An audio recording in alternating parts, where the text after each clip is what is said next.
Assalamualaikum warahmatullahi wabarakatuh. Alhamdulillah, alhamdulillahilladzi 'allama al-insana bil qalam wa ja'ala al-qalam lil kitabah wa ja'ala al-kitabah lil qira'ah wa ja'ala al-qira'ah lil ma'rifah wa ja'ala al-ma'rifah lil ibadah wa ja'ala al-ibadah lillah. Segala puji bagi Allah yang telah mengajarkan manusia dengan pena, kemudian menjadikan pena sebagai alat untuk menulis, menjadikan menulis sebagai sarana untuk membaca, menjadikan membaca untuk ma'rifah, dan menjadikan ma'rifah agar kita beribadah kepada Allah Subhanahu wa taala dan menjadikan ibadah kita ikhlas untuk Allah Subhanahu wa taala. Asyhadu an la ilaha illallah wahdahu la syarika lah wa asyhadu anna Muhammadan abduhu wa rasuluh. Allahumma shalli wa sallim wa barik ala sayyidina Muhammadin wa ala alihi wa ashabihi wa man tabi'a hudahu ila yaumiddin, amma ba'du. Bapak Ibu yang hormati, guru-guru kami, para tuan guru, asatidz yang diberkahi dan dirahmati Allah Subhanahu wa taala. Alhamdulillah, pada kesempatan ini kita sudah sampai pada hari ke-26 di bulan Ramadan. 5 hari lagi Ramadan akan meninggalkan kita. Ramadan pergi, tapi tahun depan akan datang Ramadan kembali. Demikian juga tahun-tahun berikutnya. Pertanyaannya, apakah kita bisa bertemu dengan Ramadan kembali? Ramadan akan terus datang. Apakah tiang pelunggu akan bisa bertemu dengan Ramadan kembali? Itu yang mencoba menjadi renungan kita, menjadi bahan muhasabah kita. Kesempatan ini kita jadikan sebagai bahan evaluasi. 5 hari terakhir bulan Ramadan ini kita muhasabah diri kita. Kita hitung-hitung diri kita. Al-Quran memerintahkan untuk itu. Ya ayyuhalladzina amanu taqullaha wal tanzur nafsum ma qaddamat lighad wattaqullaha innallaha khabirum bima ta'malun. Wahai orang-orang yang beriman, bertakwalah kepada Allah dan hendaklah setiap jiwa, hendaklah setiap pribadi memperhatikan apakah dia sudah menyiapkan bekalnya untuk hari hidup, untuk hari esok, untuk kehidupan yang abadi di kampung keabadian, yaitu kampung akhirat nanti. Nabi mewanti-wanti kita, hasibu qabla an tuhasabu wazinu anfusakum qabla an tuzan. Hitunglah dirimu, timbanglah dirimu sebelum engkau dihitung dan sebelum engkau ditimbang oleh Allah Subhanahu wa taala. Bapak Ibu yang dirahmati Allah, yang bisa kita jadikan sebagai sarana dan bahan evaluasi pada kesempatan pagi ini adalah sebuah hadis. Sebuah hadis yang disampaikan oleh baginda Sallallahu Alaihi Wasallam kepada sahabat utama, yaitu Abu Dzar Al-Ghifari.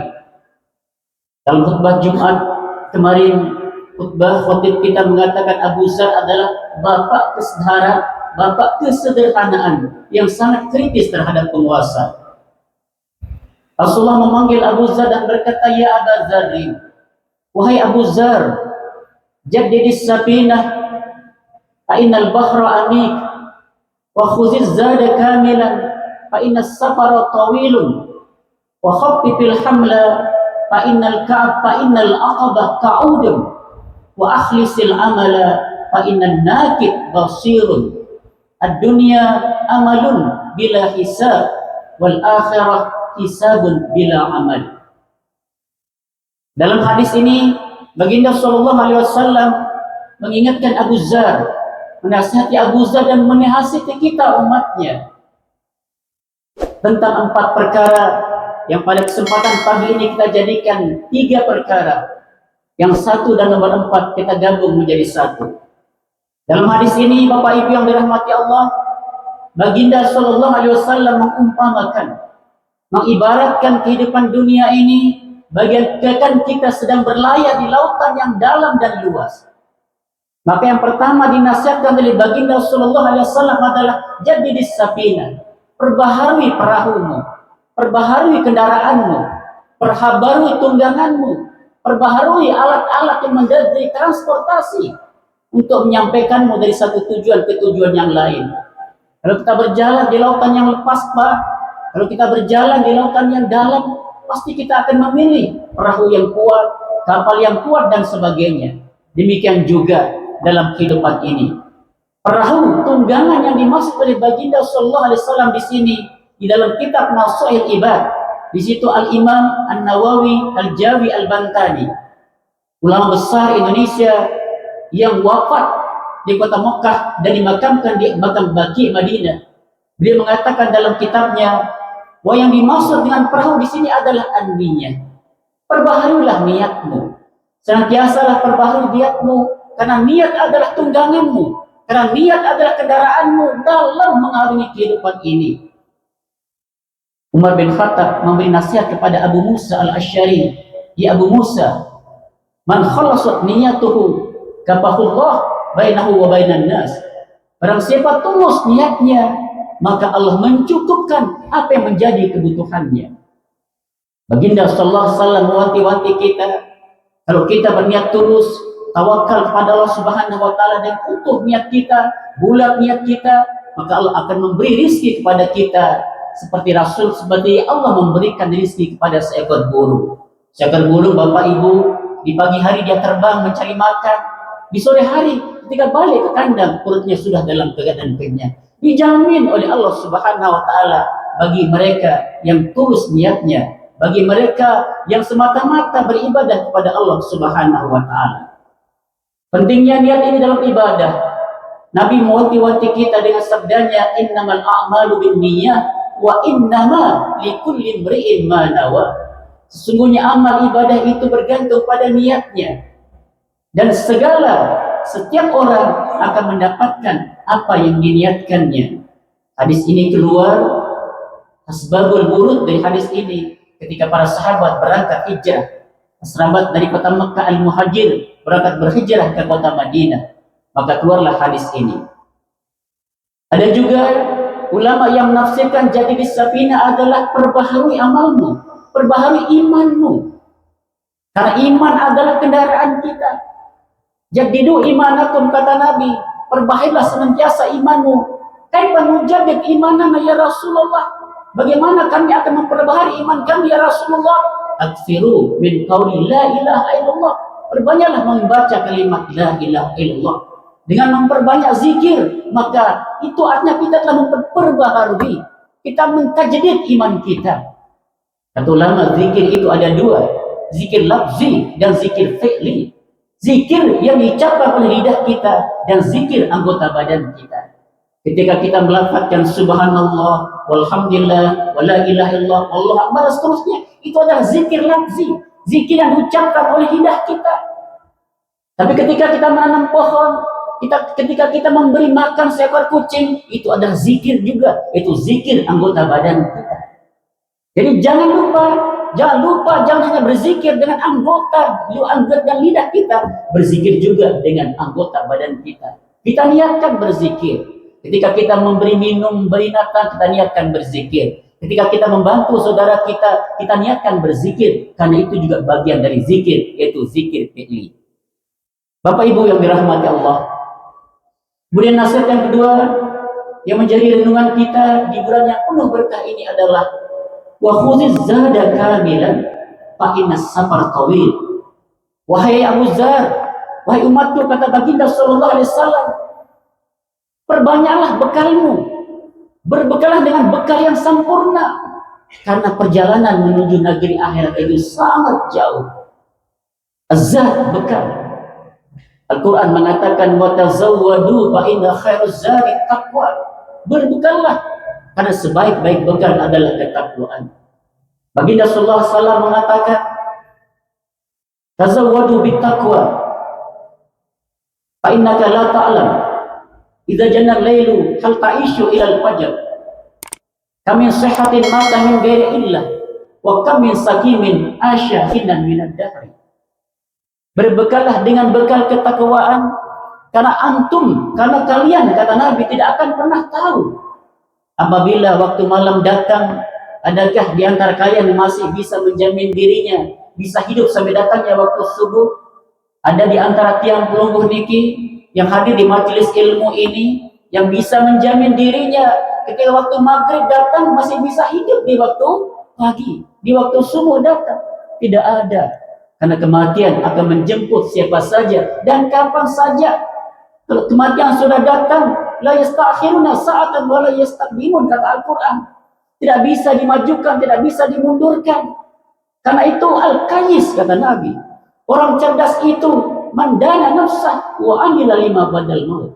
Orang cerdas itu adalah orang yang menyiapkan bekalnya untuk kehidupannya di negeri keabadian nanti.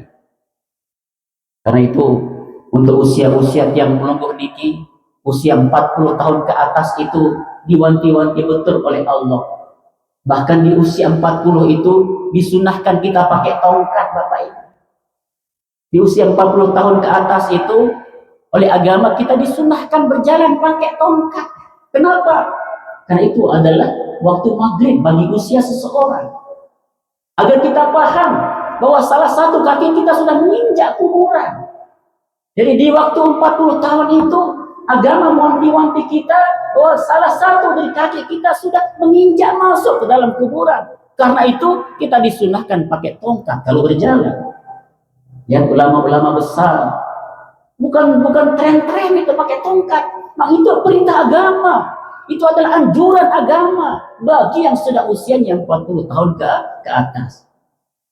Tujuannya apa? Untuk mengingatkan bahwa kita sudah tua, bahwa salah satu dari kaki kita sudah masuk ke liang kubur. Karena itu di usia 40 tahun ke atas ini kita diwanti-wanti untuk cerdas dalam beramal. Mungkin tenaga kita sudah berkurang. Di dalam surat Yasin dikatakan, "Wa man nu'ammirhu nunaqqisu fil khalqi."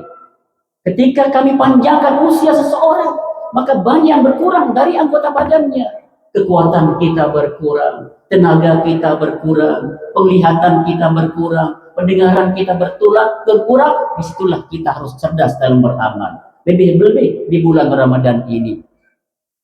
Berapa Ramadan lagi Allah akan memberikan kepada kita sehingga kita sadar bahwa kehidupan dunia ini hanya sementara. Berapa Ramadan lagi kita diberikan oleh Allah Subhanahu wa taala?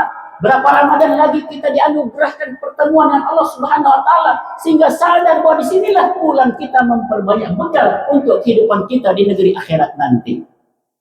Lebih-lebih kita di 10 hari terakhir ini yang kami lihat di banyak masjid musalla, safnya semakin maju ke depan.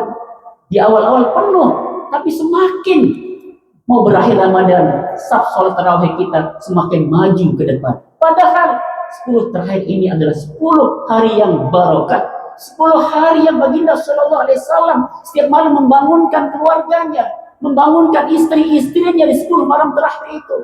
Di 10 malam terakhir itu baginda Sallallahu Alaihi Wasallam bergerak bagaikan angin, berpindah dari satu aktivitas ibadah ke ibadah yang lainnya. Karena itu, beruntunglah, bersyukurlah bagi yang tetap istiqomah dalam ibadah. Apakah sholat tarawihnya, sholat jamaahnya, sedekahnya di 10 hari yang terakhir ini. Dengan harapan kita mendapatkan pahala ibadah lebih dari 1000 tahun. Bapak Ibu yang dirahmati Allah, cerdas dalam beribadah, pilih ibadah yang ringan, tapi pahalanya banyak. Ketika sedang duduk-duduk baca Qul huwallahu ahad, Allahus samad, lam yalid wa lam yulad wa lam yakul lahu kufuwan 3 kali. Utamanya sama dengan kita membaca Al-Qur'an 30 juz. Ringan tapi pahalanya banyak. Itulah pesan agama agar kita lebih cerdas dalam beribadah, terutama di usia 40 tahun ke atas ini. Dan banyak lagi ibadah-ibadah ringan yang bisa kita ucapkan, yang tidak banyak membutuhkan tenaga. Memang dalam kaidah agama disebutkan al-ajru bil ibadah biqadril masyaqqah, kata ulama. Dalam kaidah fikih dikatakan pahala ibadah itu bergantung tingkat kesulitannya. Semakin sulit ibadah dilakukan, semakin besar pahalanya. Tapi ada ibadah-ibadah ringan yang pahalanya besar. Apa itu? Ya zikir. Zikir ringan. Subhanallah walhamdulillah wala ilaha illallah Allahu akbar, menggugurkan dosa. Subhanallah wa bihamdik, menggugurkan dosa. Allahumma sholli ala sayyidina Muhammad. mendapatkan 10 pahala, 10 dosa dihapuskan, 10 derajat kita diangkat. Man shalla alayya marrah, kata Nabi sallallahu alaihi wasallam, barang siapa bersolat kepadaku 1 kali, Allah akan membalasnya dengan salawat, dengan ampunan oleh Allah Subhanahu wa taala. 10 salawat, 10 balik dibalas 100 dan seterusnya. Salawat yang paling singkat salawat Jibril, sallallahu ala Muhammad, sallallahu ala Muhammad, sallallahu ala Muhammad. Jadi di usia-usia kita ini, usia 40 tahun ke atas, mari Bapak Ibu, mari kita renungkan perjalanan hidup kita ke depan nanti. Sudahkah kita mempersiapkan bekal kita untuk kehidupan yang lebih abadi, yaitu di kampung akhirat nanti? Kemudian berikutnya, nasihat berikutnya, ya Aba Dzarrin, khafifil hamla fa innal aqabah ka'udun. Ringankan dosamu atau ringankan pertanyaan Allah di negeri akhirat nanti. Kenapa? Karena perjalanan itu mendaki menurun, menanjak menurun. Kita masuk liang kubur Bapak Ibu, kemudian kita dibangkitkan, kita dikumpulkan di padang mahsyar. Kata agama kita, kata ulama kita dikumpulkan di padang mahsyar itu selama 500 tahun nanti untuk menunggu dihisab kita, menunggu kita ditimbang. Sahabat bertanya kepada Nabi, ya Rasulullah, apakah penantian yang 500 tahun itu bagi orang beriman sama dengan orang yang tidak beriman? Oh tidak, sahabatku. Bagi orang yang beriman, penantian 500 tahun itu taubahnya dia sholat 2 rakaat. Itu jaminan bagi orang-orang yang beriman. Di padang mahsyar penantian 500 tahun nanti itu bagi orang yang beriman sama dia dengan lamanya dengan dia sholat 2 rakaat. Khafifil hamla, ringankan beban kita, ringankan pertanyaan Allah Subhanahu wa taala nanti. Di dalam hadisnya Nabi bersabda, la tazulu qadama 'abdin yaumal qiyamah hatta yus'ala an arba, an umrihi fima abnah, wa an jasadihi fima ablah, wa an ilmihi maza amila bih, wa an malihi aina iktasaba wa fima anfaqa. Ringankan yang 4 ini. Tidak diizinkan kita melangkah kelak di hari kiamat sebelum ditanya tentang 4 perkara. Tentang usia kita. Tadi beri usia 40, 50, 6 tahun. Sudahkah kita menggunakan usia ini untuk menjaga ketaatan kita kepada Allah Subhanahu wa taala? Kata Nabi, khairul umri, sebaik-baik umur adalah, atau khairun nas, sebaik-baik manusia adalah man tala umruh wa hasuna amaluh. Wasyarrun nas man tala umruh wa zaha amaluh. Sebaik-baik manusia adalah yang panjang usianya, baik ibadahnya, baik amal ibadahnya. Dan seburuk-buruk manusia, panjang usianya tapi buruk amal ibadahnya. Kita berdoa kepada Allah Subhanahu wa taala agar usia yang panjang yang diberikan oleh Allah Subhanahu wa taala bisa kita gunakan sisa-sisa usia kita ini untuk menjaga dan selalu taat kepada Allah Subhanahu wa taala. Usia akan ditanyakan nanti Bapak Ibu. Yang kedua yang akan ditanyakan, anjasanya bima'na, tentang anggota badan kita ini, tentang mata kita, tentang telinga kita, tentang tangan kita, tentang kaki kita, tentang hati kita, ditanya oleh Allah Subhanahu wa taala. Dalam surat Yasin dijelaskan, al-yawma nakhtimu ala afwahihim wa tukallimuna aydihim wa tashhadu arjuluhum. Di hari kiamat nanti mulut akan dikunci. Mulut kita tidak bisa memberi kesaksian nanti di hari kiamat. Mulut kita tidak bisa ngomong nanti di hari kiamat. Dia dikunci oleh Allah Subhanahu wa taala. Wa tukallimuna aydihim, tangan kita yang akan berbicara.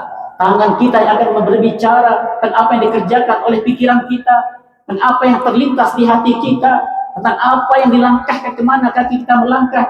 Wa tashhadu arjuluhum, dan kaki kita yang akan memberi kesaksian. Tangan yang berbicara, kaki kita yang akan memberi kesaksian di hari kiamat nanti. Sehingga lidah kita tidak bisa lagi cari alasan-alasan di hadapan Allah Subhanahu wa taala. Lidah kita tidak bisa membelokkan fakta. Lidah kita tidak bisa membuat yang hitam menjadi putih, yang hitam menjadi putih nanti di hari kiamat. Kenapa? Karena dia dikunci. Yang akan berbicara adalah tangan kita, yang akan menjadi saksi adalah kaki kita, dan apa yang kita lihat, tentang apa yang kita dengar, semuanya akan kita pertanggungjawabkan di hadapan Allah Subhanahu wa taala.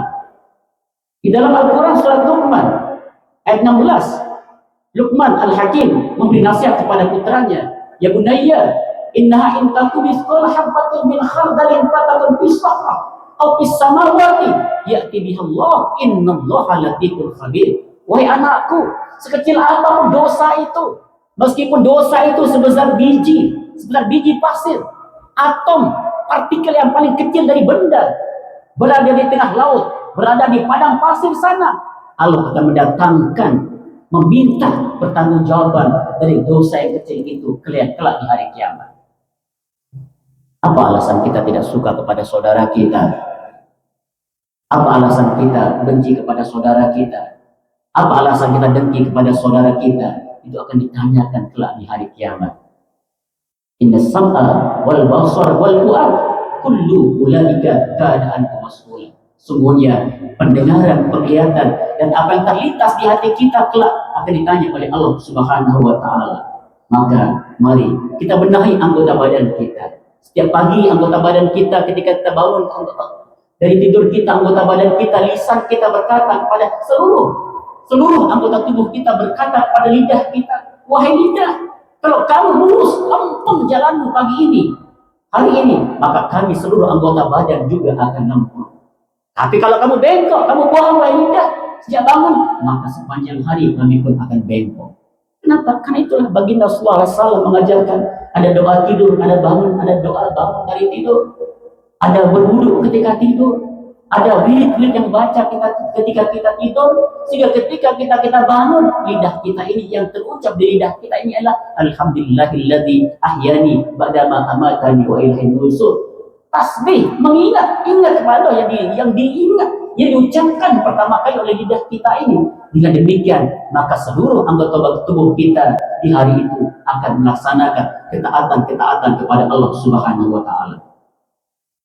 Kemudian berikutnya yang akan diminta pertanggungjawaban nanti an ilmihi, madza amila bih, tentang ilmunya, apakah dia beramal dengan ilmunya. Itulah beratnya, Pak. Beratnya yang merasa sangat berat duduk di sini memberi nasihat-nasihat keagamaan. Kenapa? Karena hadis pertama yang diajarkan ketika saya masuk pesantren dulu adalah hadis man kadzaba alayya muta'ammidan falyatabawa maq'adahu minan nar, kata Nabi. Barang siapa mengatakan sesuatu itu dariku, kata Nabi, padahal bukan dariku, maka tempat tinggalnya adalah neraka jahanam. Berat bagi orang yang memberi nasihat keagamaan. Tidak ringan pertanggungjawabannya. Maka kita memilih, kita sangat teliti dalam menyampaikan hadis-hadis Nabi. Yang kalau hadis itu salah, bukan dari Nabi, tapi kita mengatakan qaula Nabi sallallahu alaihi wasallam, maka Nabi mengatakan tempat tinggalnya adalah di neraka jahanam. Berat Bapak Ibu. Dalam hadis yang lain Nabi mengatakan, man su'ila an ilmin faqatamahu ujima yaumal qiyamah bil jamin minnar. Barang siapa ditanya tentang satu perkara, diminta menyampaikan satu perkara, tapi dia diam tidak mau, maka kelak akan dicambuk di api neraka oleh cambuk dari api neraka. Berat Bapak Ibu. Bahkan Al-Quran surat Shaf ayat 3 mengatakan, kabura maqtan indallah an taqulu ma taqulu. Sangat dibenci oleh Allah. Maqtan itu sangat dibenci oleh Allah Subhanahu wa Ta'ala. Orang yang mengatakan sesuatu, menyampaikan sesuatu, tapi dia sendiri tidak melakukannya. Berat Bapak Ibu. Dalam hadis yang lain Nabi mengatakan, idza tarakat ummati al-amr bil ma'ruf wan nahyi 'anil munkar, zahabat barakatul Quran. Kalau ada orang yang beragama, yang paham ilmu agama, tidak lagi menyampaikan kebenaran, tidak lagi mencegah kemungkaran, maka dia dilaknat oleh Allah Subhanahu wa Ta'ala. Berat Bapak Ibu. Bahkan dalam hadis yang lain, kalau ada orang yang beragama, paham agama, melihat kemungkaran, dia diam, dia adalah setan yang ada pada Nabi. Berat memberikan ceramah-ceramah keagamaan ini Bapak Ibu. Ya, pertanggungjawaban kita di hadapan Allah Subhanahu wa Ta'ala dengan hadis-hadis yang disampaikan Nabi, dengan ancaman dari Allah Subhanahu wa Ta'ala dalam Al-Quran surat As-Saff tadi. Karena itu, marilah apa yang kita ajarkan, apa yang kita pelajari, kita amalkan. Kata Nabi, man amila bima alima allamahullahu ma lam ya'lam. Barang siapa mengerjakan apa yang dia sudah pelajari, barang siapa mengajar, melakukan apa yang dia sudah tahu, maka Allah akan mengajarkan ilmu yang tidak dia tahu. Itulah ilmu laduni. Jadi kita dengar ilmu laduni, tiba-tiba orang itu paham sesuatu. Kenapa? Karena dia mengajarkan, mengamalkan apa yang sudah dia ketahui. Maka Allah mengajarkan apa yang dia belum ketahui. Dititipkan ilmu itu langsung ke hatinya, dititipkan ilmu itu langsung ke dalam raganya. Kenapa? Karena tadi itu dia mengamalkan apa yang sudah dia pelajari. Kemudian yang terakhir adalah yang dihisap panjang hisapnya nanti adalah an malihi aina iktasaba wa bima anfaqa. Tentang hartanya. Tentang harta ada dua pertanyaan. Dari mana dia dapatkan dan untuk apa dia gunakan. Sahabat Abdurrahman bin Auf itu mendengar sabda Nabi, mendengar perkataan Nabi yang disampaikan kepada Siti Aisyah, Abdurrahman bin Auf nanti sangat merangkak dia meniti tiang Siratal Mustaqim. Ada ini Abdurrahman bin Auf, sahabat Nabi, panglima perang Nabi. Dia orang termasuk orang yang sangat kaya di kota Madinah. Di dunia Islam dia sangat kaya, tapi jalannya merangkak. Kenapa? Karena hartanya yang melimpah ruah. Nabi Isa dulu ketika berkunjung satu kampung, dia diminta menghidupkan seorang pemuda yang sudah meninggal beberapa tahun. Kemudian dibangkitkan dengan izin Allah, dibangkitkan oleh Nabi Isa. Pemuda itu bangun. Nabi Isa bertanya, penduduk kampung itu bertanya, ya Syekh, kaifa yu'abikullah fil qabr?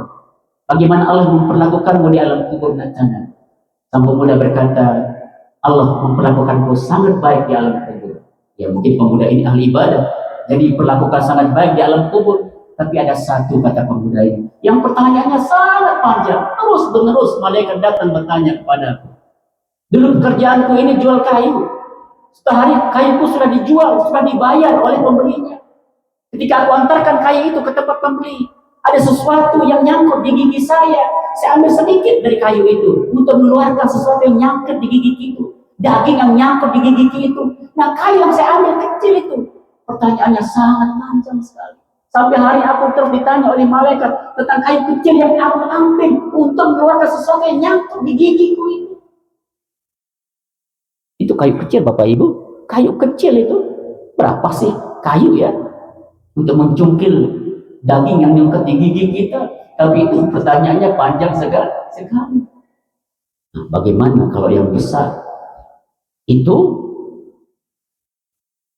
hak ada dua, hakullah, hakul adami, hak Allah dan hak manusia. Yang panjang pertanyaannya nanti juga hak manusia. Jika kita menyakiti orang itu akan datang meminta keadilan di hadapan Allah Subhanahu wa taala. Habis pahala kita. Ketika kita mengambil hak orang dan belum sempat kita kembalikan, habis pahala kita diberikan kepada orang itu. Dan dosa orang itu diberikan kepada kita. Kalau kita tidak punya stok pahala nanti, stok pahala kita sudah habis. Pahala sholat kita menggunung, pahala zakat kita menggundung, pahala puasa kita melaut, pahala sedekah kita seperti gurun pasir. Tapi ada orang-orang yang punya hak kepada kita, akan diambil pahala kita. Kalau sudah stoknya habis, maka dosanya akan diberikan kepada kita. Itu yang disebut dengan al-muflisuna yaumal qiyamah. Orang-orang yang bangkrut kelak di hari kiamat. Maka agama mengajarkan kepada kita, ketika kita beristighfar, jangan pernah lupa apa. Astagfirullahaladzim li wa li walidayya wa liman lahu haqqun. Nah, ini jangan pernah lupa. Apa maksudnya liman lahu haqqun ini? Ya Allah, ampunilah dosa orang-orang yang punya hak kepada kami. Ampunilah dosa orang-orang yang pernah kami sakiti, orang-orang yang pernah kami ambil hak-haknya, yang belum sempat kami bagikan. Mungkin dengan itu, kata ulama, akan meringankan hidupan kita kelak. Orang yang punya hak kepada kita, kita mintakan ampun kepada Allah, dia berheran, dari mana pahala itu? Saya tidak pernah berbuat ini, saya pernah tidak meminta ampun, kok banyak sekali pahala di sini. Ternyata pahala itu dari orang-orang yang punya hak atas dia, yang dia doakan minta ampun. Astagfirullahalazim li wali walidayya waliman lahu haqqun alaina. Itu kalau lupa bahasa Arabnya. Ya Allah, ampunilah dosa orang-orang yang punya hak kepada kami. Itu akan meringankan hisab kita kelak di hari kiamat. Karena itu, harta yang kita makan akan menjadi kotoran. Harta yang kita pakai akan menjadi rongsokan. Harta yang kita simpan akan menjadi warisan rebutan anak-anak kita. Harta yang kita sedekahkan, itulah harta kita yang sesungguhnya. Karena itu mari, momen Ramadan ini kita berbanyak sedekah kepada Allah Subhanahu wa taala. Itulah harta kita yang sesungguhnya. Itulah bekal kita sesungguhnya. Idza mata ibnu Adam in qata amalu illa min salas. Apabila anak Adam meninggal, hadis yang sangat populer, apabila anak Adam meninggal maka terputuslah amal ibadahnya kecuali 3 perkara: harta yang dia sedekahkan, masak ke masjid, masukkan ke kota amal hanya 5.000. Padahal masjid ini adalah obat untuk hatinya, untuk dokter obat fisiknya, berani bayar mahal-mahal, belajar bayar jutaan, masak untuk masjid, di mana di situ ada kesehatan hatinya, kesehatan ruhnya. Hanya masukkan 5.000, masukkan 10.000, belajar dari orang Kalimantan yang dimasukkan kota amal ada emas, intan, berlian ke kota amal masjid. Itu orang-orang Kalimantan belajar dari Masjid Kapal Muzalah di Kalimantan itu. Setiap bulan membagikan hampir 80 ton beras masjidnya.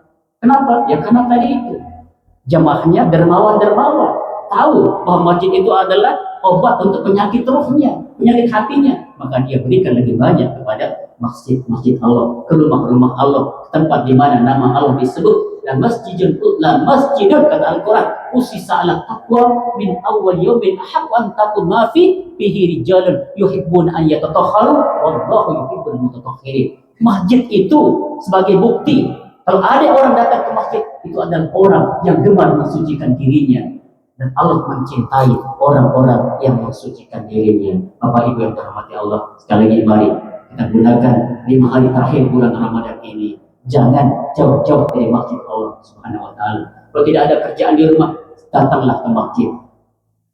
Penuhi masjid kita ini sebagai sarana menambah. Dan kalau masuk masjid jangan lupa Pak. Jangan lupa niatnya. Apa niatnya masuk masjid? Nawaitul i'tikaf fi hadzal masjid lillahi ta'ala. Ya Allah, saya berniat i'tikaf di masjid ini karena Allah Ta'ala. Kalau kita pergi ke Jawa, di masjid-masjid besar di Jawa, ditulis di tembok depannya, nawaitul i'tikaf fi hadzal masjid lillahi ta'ala, untuk mengingatkan jamaah supaya kalau sebelum duduk di masjid dia sudah berniat i'tikaf. Kalau nggak bisa bahasa Arabnya, ya Allah, dalam hati saya niat duduk i'tikaf di masjid ini karena Allah Ta'ala, maka kita akan mendapat pahala i'tikaf. Kalau kita tidak baca niat itu, kita hanya dapat pahala sholat, tidak dapat pahala duduk di masjid. Lagi kita berniat, ya Allah, saya berniat untuk tinggal i'tikaf di masjid ini karena Allah Subhanahu wa taala. Kita merindukan sekali masjid kita ini mengadakan i'tikaf 10 hari terakhir, tapi mungkin Pak Lubis belum menyiapkannya ya. Mungkin Ramadan berikutnya kita bisa i'tikaf 10 hari terakhir di masjid ini karena jemaah kita sangat banyak ini. Jadi ini sekali lagi yang bisa saya sampaikan. Saya mohon maaf apabila ada kekurangan. Billahi taufiq wal hidayah. Wassalamualaikum warahmatullahi wabarakatuh.